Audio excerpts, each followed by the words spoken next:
আসসালামু আলাইকুম রহমতুল্লাহ। সবাই ভালো আছো? জি স্যার, আলহামদুলিল্লাহ। আপনি ভালো আছেন? আলহামদুলিল্লাহ স্যার, আপনি কেমন আছেন? হ্যাঁ, আলহামদুলিল্লাহ আমি ভালো আছি। আচ্ছা, এর আগের লেকচার নিয়ে কারো কি কোনো কোশ্চেন আছে? স্যার একটা কোশ্চেন ছিল। হ্যাঁ বলো, কোশ্চেনটা বলো। স্যার আমাদের স্যার ইউনিক সলিউশন বা ইনফাইনাইট সলিউশন বা স্যার নো সলিউশন এর স্যার যে কোনোটা বের করতেই তো স্যার আমাদের ইচেলন ফর্মে তো নিতে হবে নাকি স্যার? হ্যাঁ, এর যে কোনোটা বের করতে আমাদের ইচেলন ফর্মে নিতে হবে অথবা রিডিউস রো ইচেলন ফর্মে নিতে হবে। আর তুমি যেভাবে ম্যাথ করো না কেন, তোমাকে একটা সিস্টেমকে সলভ করার জন্য এখানে যে নিয়ম শেখানো হয়েছে সেই নিয়মটা হচ্ছে ইচেলন ফর্ম অথবা রিডিউস রো ইচেলন ফর্ম, যেটা আমরা বলতেছিলাম গাউসিয়ান এলিমিনেশন মেথড।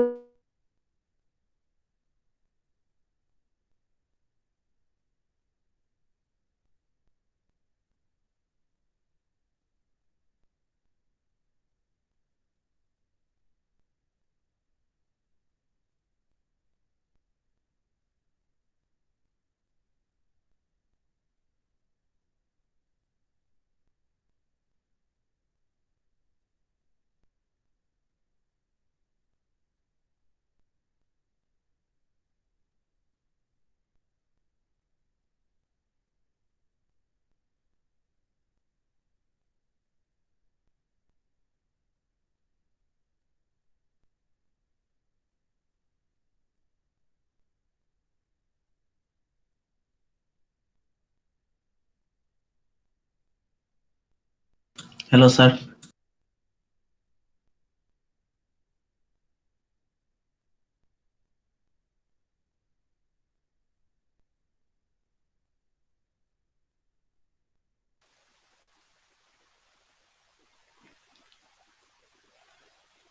আর কারো কোনো কোশ্চেন আছে? স্যার আসসালামু আপনার আলাইকুম কথা স্যার। শোনা যায় না। আচ্ছা, যে কোশ্চেনটা ছিল যে আমরা কি মেথডে করব, সবগুলা মেথডেই আমরা ইচেলন ম্যাট্রিক্স অথবা রিডিউসেশন ম্যাট্রিক্স যে কোনো একটা প্রসিডিউর অ্যাপ্লাই করব যদি কোশ্চেনে কিছু লেখা না থাকে। আর যদি কোশ্চেনে বলা থাকে কোন মেথডে করতে হবে, তাহলে সেই মেথডটা অবশ্যই ফলো করতে হবে।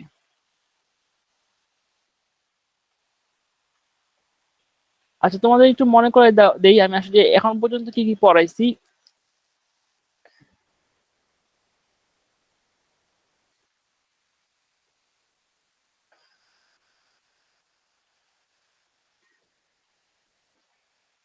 একটু ওয়েট করো।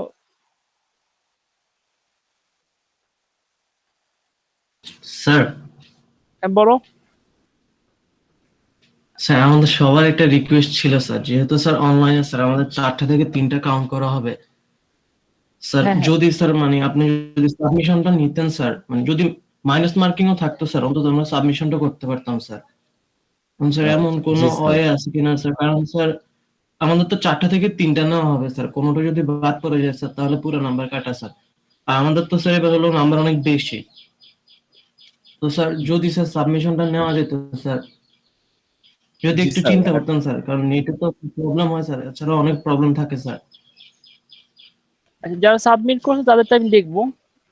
যারা সাবমিট করছে না মেইলে। স্যার, আমরা যেটা বলছি যে স্যার আপনি যদি হচ্ছে সাবমিশন প্যানেলটা ওপেন রাখতেন আর লেট কাউন্টের জন্য হচ্ছে নেগেটিভ মার্কিং করতেন, যে মার্ক কিছু কম দিলেন বা কাটা দিলেন, সেক্ষেত্রে সেটা আমরা সাবমিটটা করতে পারতাম।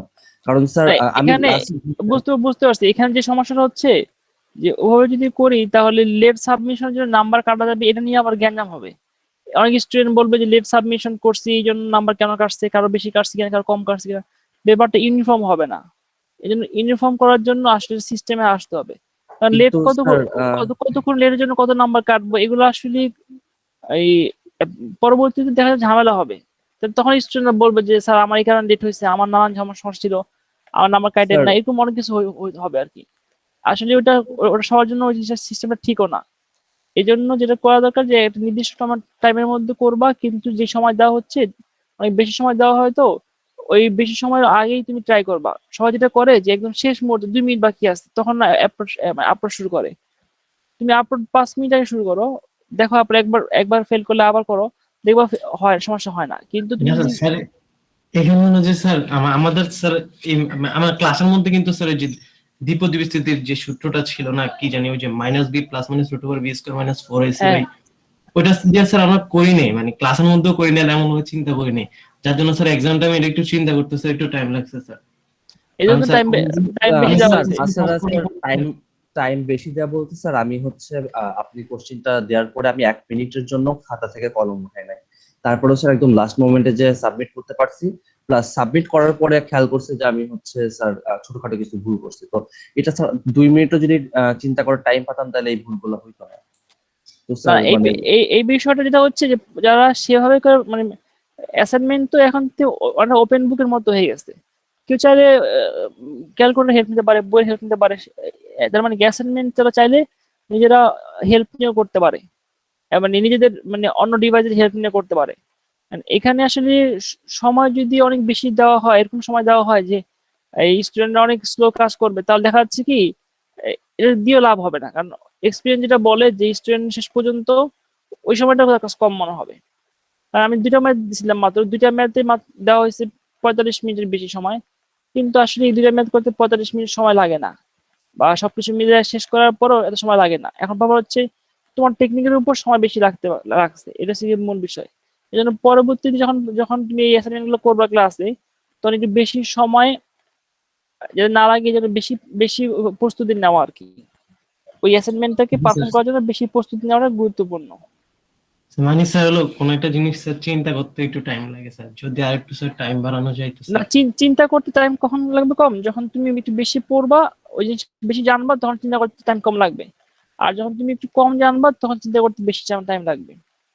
আচ্ছা, দেখা যাক, আমরা পরবর্তীতে অ্যাসেপ্ট করার সময় চিন্তা ভাবনা করে দেখবো কি করা যায়, যদি মনে করি করা যায় করবো, কিন্তু একটা নির্দিষ্ট টাইমের মধ্যে করতে হবে আর কি। স্যার আমি ছোট্ট একটা ভুল করেছিলাম, আমি আপনাকে মেইল করেছিলাম, তো স্যার এটা কি আমি কনসিডার এখন হবে? দেখবো, চেষ্টা করবো কনসিডার করার, এখন 100% বলতে পারতেছি না করতে পারবো কিনা, তো যদি সম্ভব হয় তাহলে করার চেষ্টা করবো। না স্যার, এই জন্যই আসলে আমি আপনাকে ওইভাবে লিখেছিলাম যে যদি আপনি প্রথম সিটি হিসাবে কনসিডার করতে পারতেন আর কি, তাহলে খুব ভালো হতো। কারণ স্যার ওই দেখা গেছে যে একদম লাস্ট মোমেন্টে আপনি বলছেন টাইম আপ, আমি জাস্ট কোনো মতে ওইটা স্ক্যান করে দিয়ে দিছি আর কি। হ্যাঁ, মানে ঠিকভাবে খেয়ালও করিনি আপলোড করার সময়, এই জন্য আর দেখা কি যাক, স্যার এই দেখা যাক পরবর্তীতে ইয়ে করবো। আচ্ছা, আমরা এখন পড়ানো শুরু করি মোটামুটি। স্যার কি কি পড়ানো হয়েছে এতদিন স্যার, এটা পড়বেন বলছিলেন। হ্যাঁ, দেখো, আমরা এখন পর্যন্ত কি কি পড়াচ্ছি সেই বিষয়টা তোমার সাথে একটু শেয়ার করি। সবাই দেখতে পাচ্ছ আমার স্ক্রিনটা? দেখো, এখানে জি স্যার। এখানে আমরা যেটা পড়াচ্ছি সেটা হচ্ছে লিনিয়ার অ্যালজেব্রা। এখানে আমরা লিনিয়ার ইকুয়েশন নিয়ে আলোচনা করলাম। লিনিয়ার ইকুয়েশন বলতে আমরা কি বুঝি, লিনিয়ার এবং নন লিনিয়ার ইকুয়েশনের মধ্যে ডিফারেন্স এবং কিছু এক্সাম্পল দেখানো হলো। তারপরে হোমোজেনিয়াস লিনিয়ার ইকুয়েশন এবং নন হোমোজেনিয়াস লিনিয়ার ইকুয়েশন, এই বিষয়গুলো নিয়ে আলোচনা করা হয়েছে। সিস্টেম অফ লিনিয়ার ইকুয়েশন বলতে আমরা কি বুঝি, যদি কোনো একটা ইকুয়েশনে অনেকগুলো লিনিয়ার ইকুয়েশন একসাথে থাকে তাকে আমরা বলি সিস্টেম অফ লিনিয়ার ইকুয়েশন। আর সিস্টেম অফ লিনিয়ার ইকুয়েশনের সবগুলো ইকুয়েশন যদি হোমোজেনিয়াস হয় তাহলে আমরা সেটাকে বলি homogeneous system of linear equation. আর সবগুলো যদি হোমোজেনিয়াস না হয়, একটাও যদি নন হোমোজেনিয়াস হয়, তাহলে সিস্টেমটা হবে non homogeneous system of linear equation. আর অগমেন্টেড ম্যাট্রিক্স বলতে আমরা যেটা বুঝি, একটা সিস্টেমকে আমরা যদি ইকুইভ্যালেন্ট ম্যাট্রিক্সে কনভার্ট করি সেটা হচ্ছে অগমেন্টেড ম্যাট্রিক্স। এর পরবর্তীতে শেখানো হয়েছিল ইচেলন ম্যাট্রিক্স, ইচেলন ফর্ম বলতে আমরা কি বুঝি। আর ইচেলন ফর্ম দেখানোর পর রেডিয়াস ইচেলন দেখানো হয়েছিল।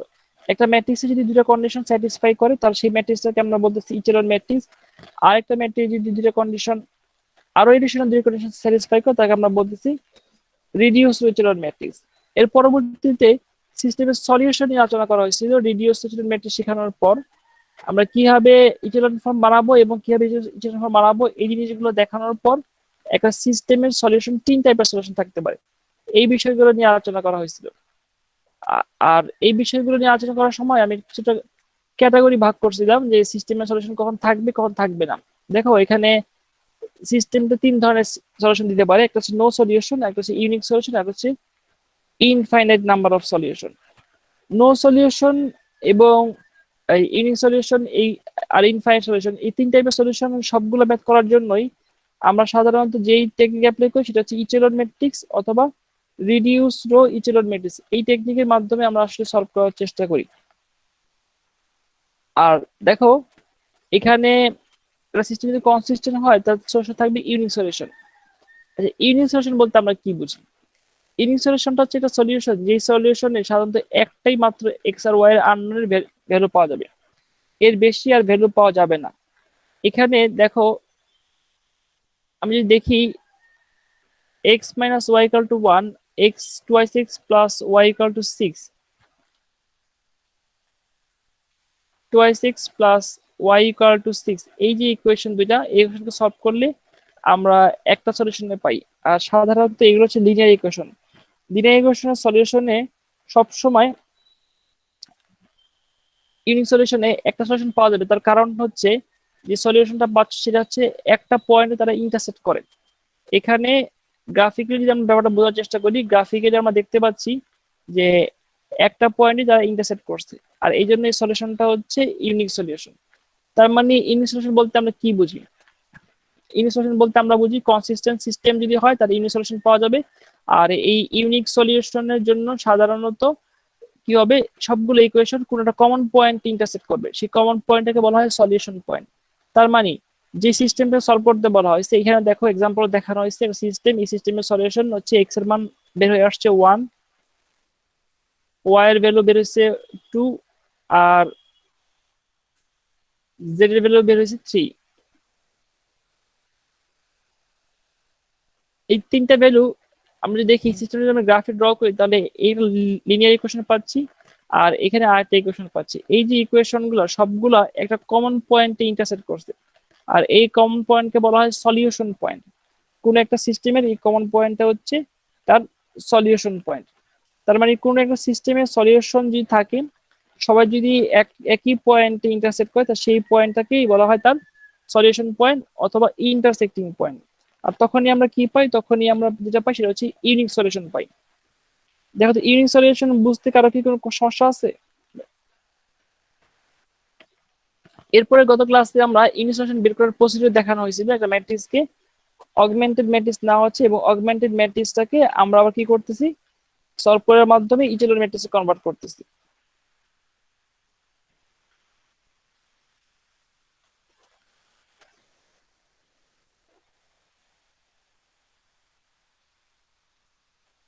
এখানে কারো কি কোনো কোশ্চেন আছে?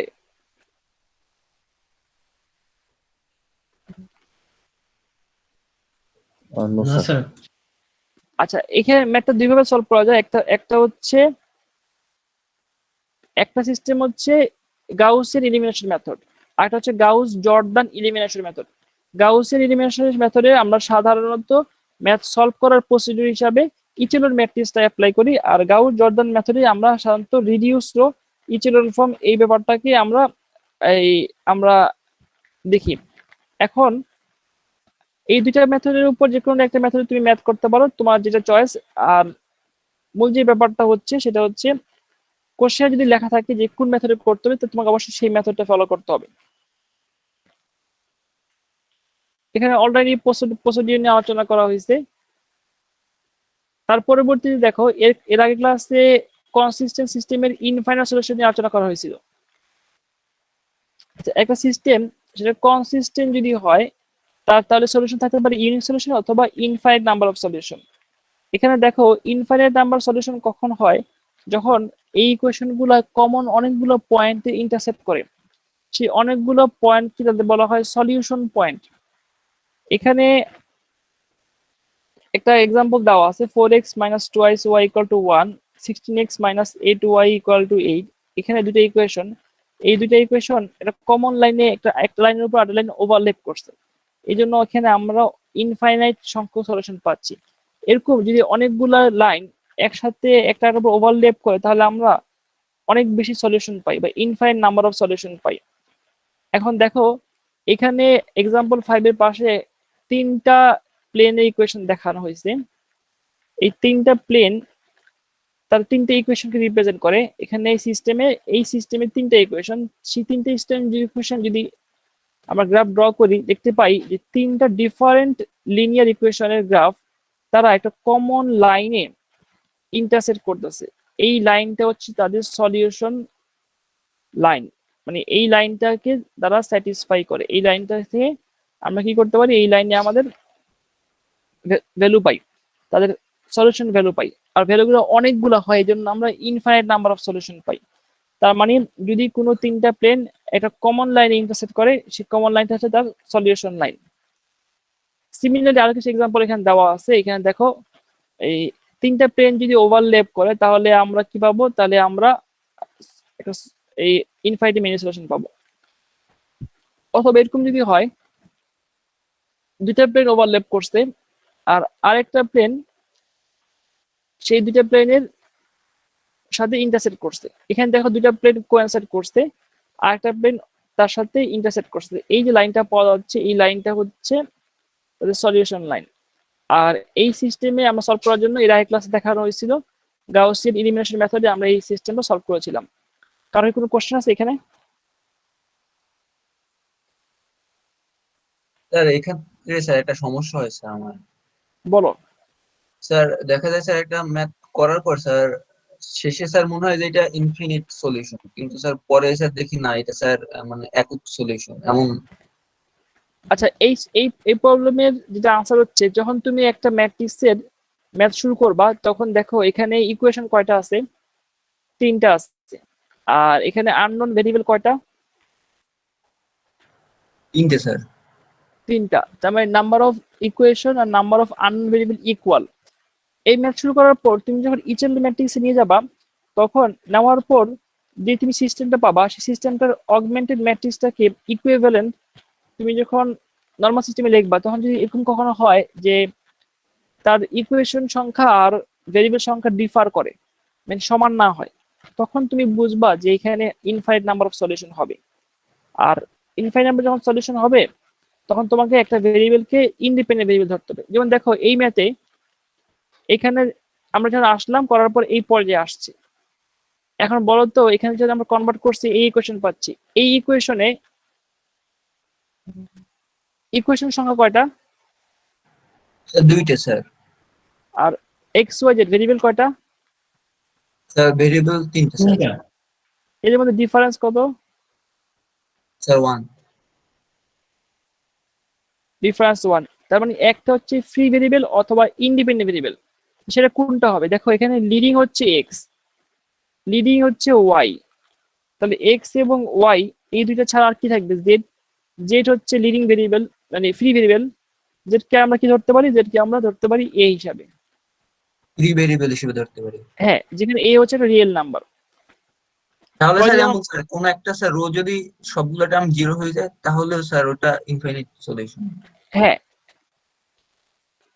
কোন একটা রো যদি ম্যাথ করতে করতে সবগুলো টাইম জিরো হয়, তাহলে একটা হইতে পারে, বেশি হইতে পারে।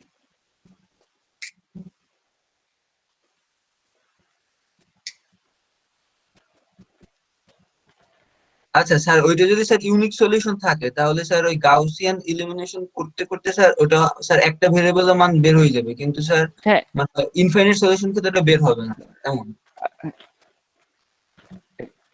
হ্যাঁ, গাউসিয়ান এলিমিনেশন করলে অটোমেটিক সেটা একটা সলিউশন চলে আসবে। জি স্যার, থ্যাংক ইউ স্যার। এখানে দেখো আরেকটা এক্সাম্পল দেখো, এখানে ইকুয়েশন কয়টা আছে, এখানে তিনটা আছে। আমরা ম্যাথ করার পর যে ফর্মে আসলাম, এই ফর্মে দেখো, একটু তাকায় দেখো, এখানে ইচেলন ফর্ম করছি, ইচেলন ফর্মে এখানে ভেরিয়েবল কয়টা, পাঁচটা, আর ইকুয়েশন কয়টা, তিনটা। এদের মধ্যে ডিফারেন্স কত,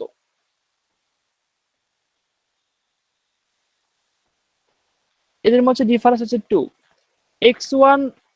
এখানে তোমার খুঁজতে হবে দুইটা ভেরিয়েবল হচ্ছে ফ্রি ভেরিয়েবল, সেই দুইটা কোন দুইটা। এখানে দেখো x1 x2 আর x4 এরা হচ্ছে লিডিং ভেরিয়েবল, x1 x2 আর x4 হচ্ছে লিডিং ভেরিয়েবল, x1 x2 আর x4 এরা হচ্ছে লিডিং ভেরিয়েবল। আর বাকি যে ভেরিয়েবলগুলো থাকবে সেটা হচ্ছে x3 আর হচ্ছে x5 হচ্ছে ফ্রি ভেরিয়েবল। x3 আর x5 এই ভেরিয়েবল গুলাকে আমরা যদি কনসিডার করি, x3 কে আমি a কনসিডার করলাম, x5 কে আমরা b কনসিডার করলাম, তাহলে x3 আর x5 কে যদি আমরা a আর b কনসিডার করি, যেখানে a আর b হচ্ছে রিয়েল নাম্বার, তাহলে আমরা in terms of A B তে সলিউশনটা পাচ্ছি, এখানে আমরা ইনফাইনাইট নাম্বার অফ সলিউশন পাচ্ছি।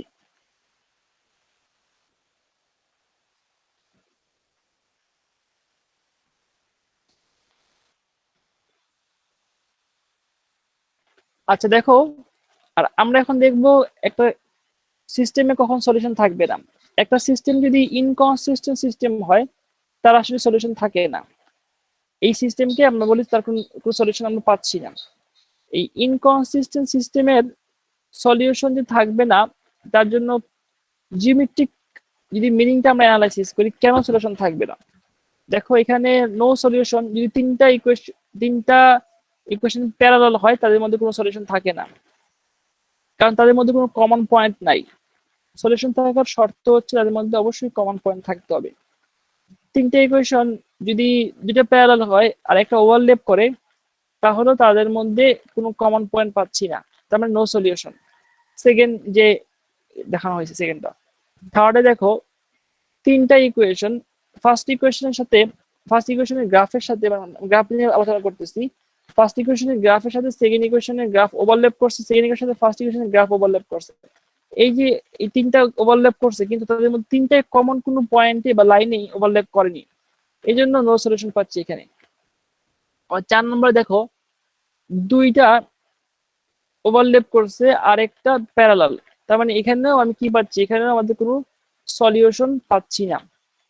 তার মানে কি, সলিউশন পাওয়ার শর্ত হচ্ছে যে গ্রাফগুলা বা যে ইকুয়েশনগুলো থাকবে তার সবাই কোনো কমন পয়েন্ট যদি ইন্টারসেক্ট করে, তাহলে আমরা যে সলিউশনটা পাবো সেটা হচ্ছে ইউনিক সলিউশন। আর যদি সেই কমন পয়েন্টে সলিউশন আমরা না পাই, মানে কোনো কমন পয়েন্ট না পাই, তাহলে নো সলিউশন হবে। আর যদি ইন্টারসেক্টিং কমন পয়েন্টটা অনেকগুলো পয়েন্ট হয়, তাহলে আমরা পাবো হচ্ছে ইনফাইনাইট নাম্বার অফ সলিউশন। দেখো এই ধরনের সিচুয়েশনে তুমি একটা জিনিস ফেস করবা, ম্যাথ করতে করতে গিয়ে ম্যাথের কোনো এক পর্যায়ে এরকম চলে আসবে 0 = কোনো রিয়েল নাম্বারটা বি মনে করো, এরকম একটা ফরমেশন চলে আসবে, তখন বুঝবো সিস্টেমটা ইনকনসিস্টেন্ট, তার কোনো সলিউশন নাই। দেখো এখানে এক্সাম্পল 3 নামে একটা দেখানো হয়েছে, এর সলিউশন করলে লাস্টের লাইনটা আসতেছে 0 = -6, 0 = তার মানে এই সিস্টেমের কোনো সলিউশন সম্ভব না, কারণ 0 = -6 এটা ম্যাথমেটিক্সে সাপোর্ট কখনো করে না। এই জন্য সিস্টেমটা কনসিস্টেন্ট না, আর ইনকনসিস্টেন্ট সিস্টেমের কোনো সলিউশন পাওয়া যায় না। এখানে এক্সাম্পল দেওয়া আছে, দেখো এটা ম্যাথকে সলভ করতে বলা হয়েছে। এই ম্যাথ সলভ করার একটা পর্যায়ে তোমরা দেখতে পাচ্ছ যে এখানে শেষ যে লাইন, শেষ ইকুয়েশনে 0 = 3 এই টার্ম চলে আসছে, আর এই টার্ম যখন চলে আসছে তার মানে কি, কোনো সলিউশন নাই। সবাই একটু ম্যাথটা দেখো, 2 মিনিট দেখো, তারপর কোশ্চেন আনসার দিচ্ছি।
আচ্ছা, কারোর কি কোনো কোশ্চেন আছে?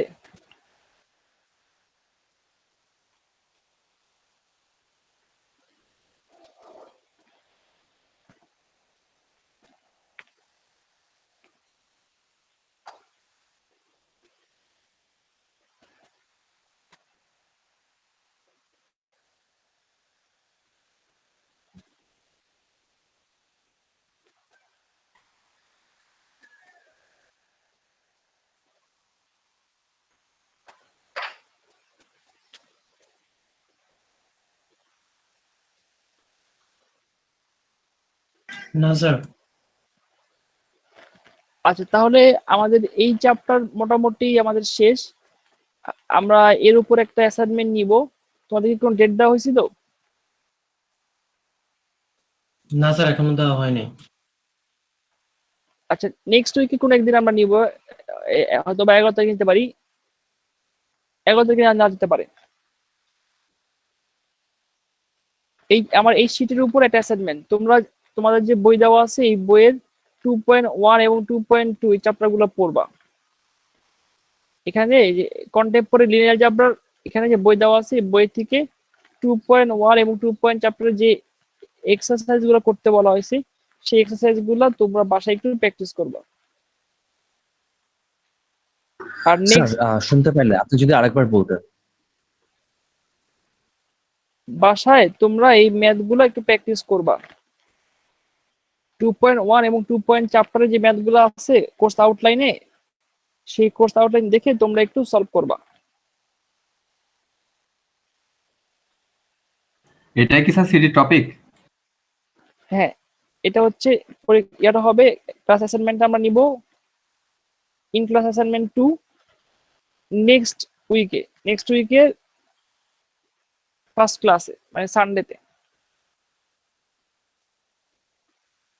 চাইলে আরো পড়া দিতে পারো তোমাদের ইচ্ছা। স্যার বইতে তো স্যার অনেক ধরনের স্যার ম্যাথ আছে স্যার, আপনি যেগুলো মানে যে মানে স্যার গুলো করাইছেন স্যার ওই রিলেটেড গুলো করবো নাকি? বইতে সব ধরনের ম্যাথ করবা, এর মাঝে তুমি 90% ম্যাথ আমার করানো নিয়মের সাথে মিলতেছে, আর 10% ম্যাথ মিলতেছে না। 10% ঠিক না, দুইটা ম্যাথ মিলবে না, শুধু দুইটা ম্যাথ মিলবে না, আর বাকি সব ম্যাথ মিলবে। ওই দুইটা ম্যাথ আমি পরে আসবো ফিরে। ও স্যার, আমি দেখাই দিই কোন দুটো ম্যাথ তুমি আসবে, সেগুলো দেখাই দিচ্ছি। যেমন স্যার একটা ছিল sir determine whether the vector is solution of the linear system, মানে স্যার অনেক ক্যাটাগরির ম্যাথ আছে তো স্যার। হ্যাঁ, সবগুলো করা শুরু করো। এখানে হচ্ছে 2.2 এর তোমরা শুধু করতে পারবা না এখান থেকে 43 আর হচ্ছে গিয়ে 43, 45 এই দুটো ম্যাথ তোমরা করতে পারবা না নিজেরা, এগুলো আমি পরে করাই দিব। আর বাকিগুলো করতে পারবা সবগুলোই। 43 এবং 45 এই দুইটা ম্যাথ শুধু করতে পারবা না।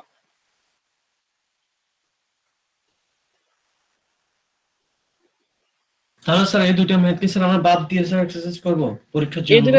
দুটো ম্যাথ বাদ দিয়ে বাকি সবগুলো করা শুরু করবা।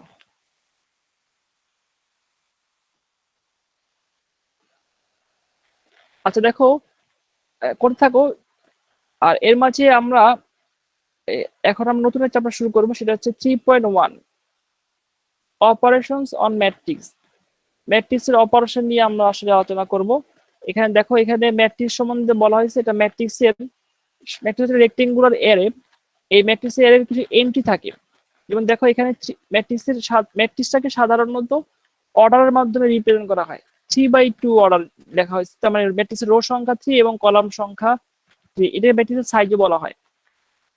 পড়া হয় m/n।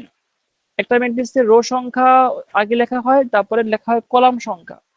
m সংখ্যক রো এবং n সংখ্যক কলাম, তার মানে ম্যাট্রিক্সটার সাইজ হচ্ছে m/n।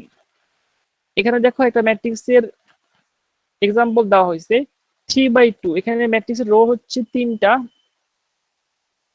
এই জন্য 3, আর ম্যাট্রিক্সের কলাম হচ্ছে 2টা, এই জন্য 2। এই জন্য ম্যাট্রিক্সটা হচ্ছে 3/2 অর্ডারের ম্যাট্রিক্স। সিমিলারলি এই ম্যাট্রিক্সটা হচ্ছে 2/3 অর্ডারের ম্যাট্রিক্স। এখানে 2টা রো এবং 3টা কলাম। আর এই যে ম্যাট্রিক্সটা, এই ম্যাট্রিক্সটা 1/4 অর্ডারের ম্যাট্রিক্স, একটা রো 3-4টা কলাম। এই ম্যাট্রিক্সটা হচ্ছে 3/3 অর্ডারের ম্যাট্রিক্স, এখানে 3টা রো 3টা কলাম। এই ম্যাট্রিক্সটা 2/1 অর্ডারের ম্যাট্রিক্স, আর এই ম্যাট্রিক্সটা 1/1 অর্ডারের ম্যাট্রিক্স। দেখো তো বুঝতে পারো কিনা ব্যাপারগুলো।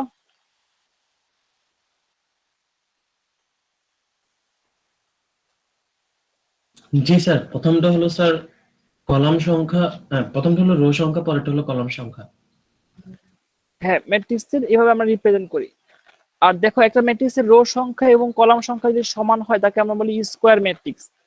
একটা ম্যাট্রিক্সে তার অর্ডার হচ্ছে n, একটা ম্যাট্রিক্সের রো এবং কলাম যদি সমান হয় সেটা হচ্ছে স্কোয়ার ম্যাট্রিক্স, আর স্কোয়ার ম্যাট্রিক্সের অর্ডার হচ্ছে সেম অর্ডার, এই জন্য তাকে n দিয়ে রিপ্রেজেন্ট করা হয়েছে, মানে রো সংখ্যা এবং কলাম সংখ্যা ইকুয়াল। দেখো একটা ম্যাট্রিক্সকে মাঝে মাঝে ইন্টিগ্রালকে রিপ্রেজেন্ট করার জন্য আমরা এভাবে লিখতে পারি এ একটা ম্যাট্রিক্স, এ ম্যাট্রিক্সের 1 1, এটা মিন করতেছে হচ্ছে এক নাম্বার রো এক নাম্বার কলামের এন্ট্রি, এখানে এক নাম্বার রো এবং এক নাম্বার কলামের এন্ট্রিটা কত হবে বলতো? স্যার 2 2। আর যদি বলা হয় এ 2 1, তাহলে কত হবে দেখো তো, 2 number rho 1 number column. Sir 7 তার মানে আমরা যদি চাই তাহলে একটা ম্যাট্রিক্সের প্রতিটা এন্ট্রিকে এইভাবে রিপ্রেজেন্ট করতে পারি।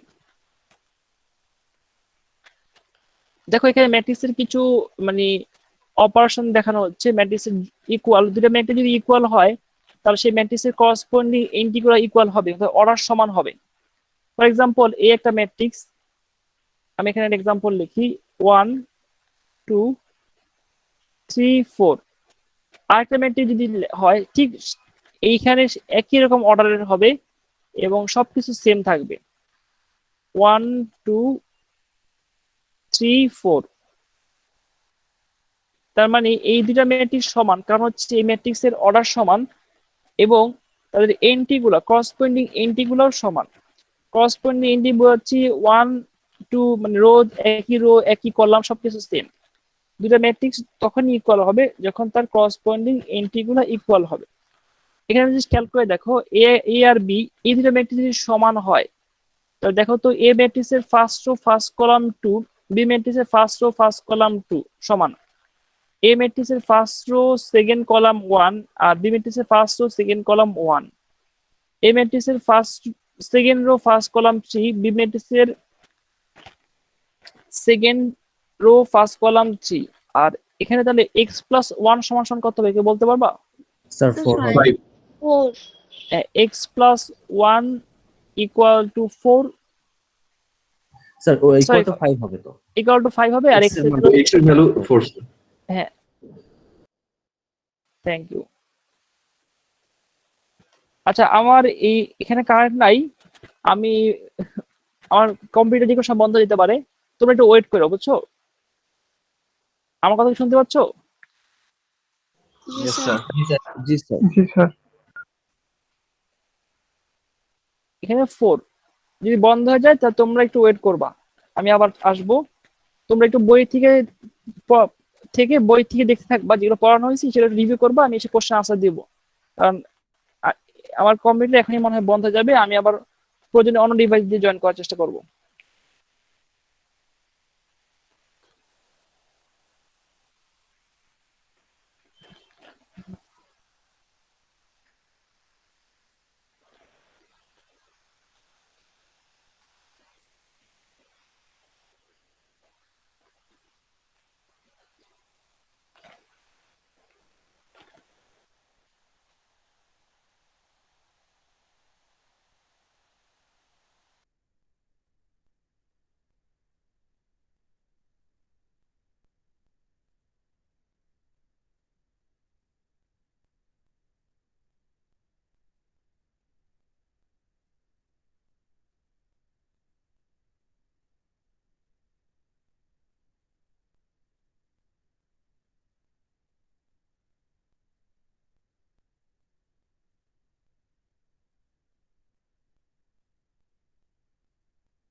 সবাই কি আমার কথা শুনতে পাচ্ছ?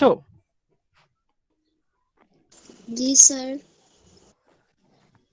আচ্ছা, আজকে এই মনে হয় ইয়াটা ঠিক হবে না, আমাদের এখানে কারেন্ট অনেকক্ষণ থাকবে না মনে হয়।